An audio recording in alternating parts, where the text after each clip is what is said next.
ইসলামী আন্দোলন বাংলাদেশ গণ আন্দোলনের মাধ্যমে ইসলামী খেলাফত প্রতিষ্ঠা করে, তাহলে নির্বাচনে কেন অংশগ্রহণ করে? এটি একটি প্রশ্ন আসে না? তাহলে জাতীয় নির্বাচনে কেন অংশগ্রহণ করে? ইসলামী আন্দোলন বাংলাদেশ কি চায়? ইসলামী আন্দোলন বাংলাদেশ চায় বাংলার জমিনে ইসলামী খেলাফত প্রতিষ্ঠা করতে। দ্বিতীয়ত, কিভাবে চায়, কেন চায়? ব্যক্তি নাজাত এবং সমষ্টিগত নাজাতের উদ্দেশ্যে, এবং কিভাবে চায়? গণ আন্দোলনের মাধ্যমে। প্রিয় উপস্থিতি, ইসলামী আন্দোলন বাংলাদেশ খেলাফত প্রতিষ্ঠার জন্য 1987 সালে বাংলাদেশের এক ক্লান্তিক সময়ে মরহুম পীর সাহেব চরমনাই রহমতুল্লাহি আলাই প্রতিষ্ঠা করেছিলেন।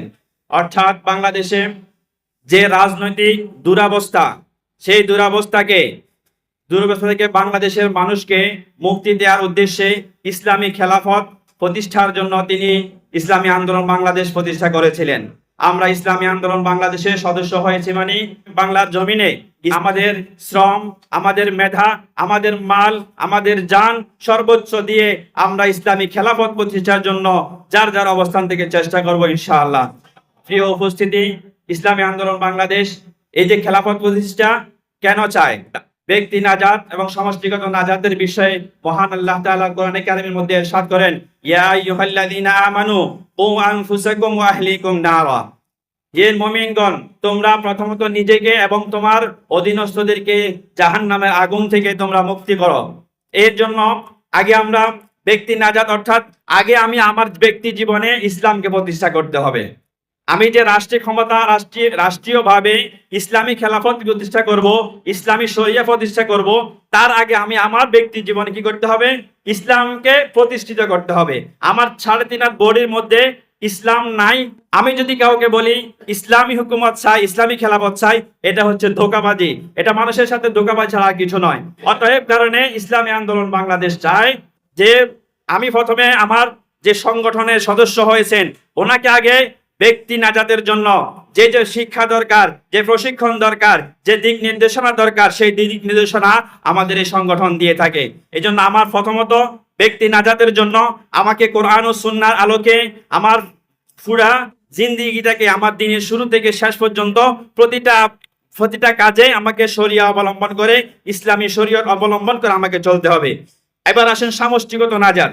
সমষ্টিগত নাজাত যদি না হয়, একটি রাষ্ট্রে যদি সমষ্টিগতভাবে ইসলামী হুকুমত প্রতিষ্ঠা না থাকে, ইসলামী শরিয়া আইন না থাকে, ইসলাম না থাকে, সেখানে আমি যদি ব্যক্তিগতভাবে ইসলাম পালন করতে যাই, তখন কিন্তু আমি পদে পদে বাধাগ্রস্ত হই।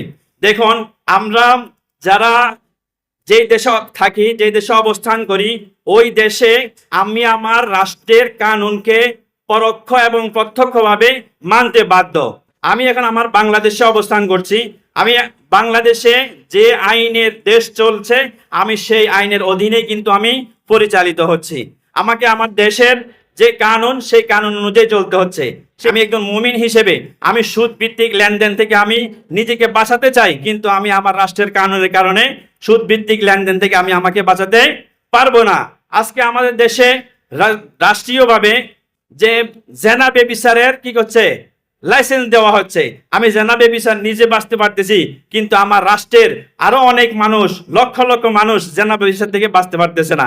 এই জন্য অসংখ্য কানুন আছে, অসংখ্য রাষ্ট্রীয় আইন আছে, যেগুলোর মাধ্যমে আমাকে আমার দেশ প্রত্যক্ষ এবং পরোক্ষভাবে বাধ্য করতেছে যে শরিয়া বিরোধী আমাকে অবস্থান করার জন্য। এই জন্য রাষ্ট্রীয়ভাবে যখন ইসলামী হুকুমত প্রতিষ্ঠা হয়ে যাবে, খেলাফত প্রতিষ্ঠা হবে, তখন আমি আমার ব্যক্তি জীবনে যেরকম আমি শরিয়া, আমার ঘরে শরিয়াকে আমি অবলম্বন করতে পারবো, আমি সুন্নাহ মোতাবেক চলতে পারবো, ইসলামী হুকুমত মতো চলতে পারবো, ফর্দা করতে পারবো, সুদবিহীন লেনদেন করতে পারবো।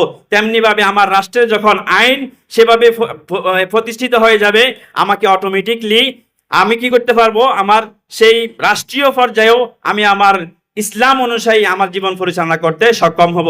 এই জন্য দরকার রাষ্ট্রীয়ভাবে ইসলামী হুকুমত প্রতিষ্ঠা করা। এবং আসেন, ইসলামী আন্দোলন বাংলাদেশ খেলাফত প্রতিষ্ঠা করবে এবং কিভাবে করবে? আমরা জানি ইসলামী আন্দোলন বাংলাদেশের যে খেলাফত প্রতিষ্ঠার পদ্ধতি হচ্ছে গণ আন্দোলন। এখন গণ আন্দোলনের মাধ্যমে বাংলাদেশে ইসলামী হুকুমত প্রতিষ্ঠা করবে। এই জায়গাতে একটি প্রশ্ন আসে যে যদি আমরা ইসলামী আন্দোলন বাংলাদেশ গণ আন্দোলনের মাধ্যমে ইসলামী খেলাফত প্রতিষ্ঠা করে, তাহলে নির্বাচনে কেন অংশগ্রহণ করে? এটি একটি প্রশ্ন আসে না? তাহলে জাতীয় নির্বাচনে কেন অংশগ্রহণ করে? বন্ধুগণ, জাতীয় নির্বাচনে অংশগ্রহণ করা ইসলামী আন্দোলনের মূল যে লক্ষ্য, যে কর্মপদ্ধতি, সেই কর্মপদ্ধতির এটি অংশ নয়। এটির বাংলাদেশের রাজনৈতিক সংগঠনের সাংবিধানিক বাধ্যবাধকতার কারণে সেখানে নির্বাচনে অংশগ্রহণ করতে হয়। যদি বাংলাদেশের সংবিধান অনুযায়ী কোন রাজনৈতিক দল যদি নির্বাচনে অংশগ্রহণ না করে, তাহলে ওই রাজনৈতিক দলের নিবন্ধন বাতিল হয়ে যায়। এই নিবন্ধন টিকানোর জন্য ইসলামী আন্দোলন বাংলাদেশ জাতীয় নির্বাচনগুলোতে অংশগ্রহণ করে।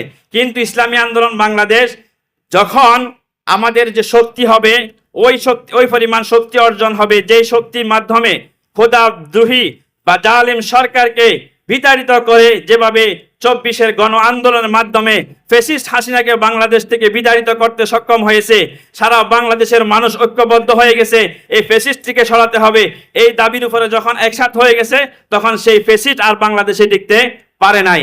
এমনি ভাবে ইসলামী আন্দোলন বাংলাদেশের যে লক্ষ্য, সেই লক্ষ্যের সাথে বাংলাদেশের অধিকাংশ মানুষ যখন একমত হয়ে যাবেন, ঐকমত্য পোষণ করবেন, তখন গণ আন্দোলনে ডাক দেওয়া হবে। সেই গণ আন্দোলনের মাধ্যমে যত কায়েমি স্বার্থবাদ আছে, দুঃশাসন আছে, যত বাংলাদেশের রাষ্ট্রের মাল খেকো আছে, রাষ্ট্রের সম্পদ বিদেশে যারা চালান করে, বাংলাদেশে খুন, ধর্ষণ, দুর্নীতি, চুরি, ডাকাতির সাথে যারা জড়িত, তারা বাংলাদেশে টিকতে পারবে না। এই একটি ইসলামী আন্দোলনের, সেই গণ আন্দোলনের মাধ্যমে এই জালিম সরকারদেরকে, জালেমদেরকে বাংলাদেশ থেকে বিতাড়িত করে ইসলামী হুকুমত প্রতিষ্ঠা করে বাংলাদেশের মানুষকে রাষ্ট্রীয়ভাবে, সামষ্টিকভাবে ইসলামের সুমহান বাতাস তারা পরিচালিত করবে ইনশাআল্লাহ, এবং জালিমের জুলুমের হাত থেকে রক্ষা করবে। এজন্য আজকে যারা এখানে উপস্থিত হয়েছেন, আমরা সবার প্রতি উদাত্ত আহ্বান করব, আসুন আমরা ইসলামী আন্দোলন বাংলাদেশের যেহেতু সদস্য হয়েছি, ইসলামী আন্দোলন বাংলাদেশের সাথে আমরা সম্পৃক্ত থেকে আমরা এই আন্দোলনের সকল কার্যক্রমের সাথে আমরা সম্পৃক্ত থাকব, কর্মসূচির সাথে সম্পৃক্ত থাকব। আল্লাহ তাআলা আমাদের সবাইকে আমৃত্যু ইসলামী আন্দোলন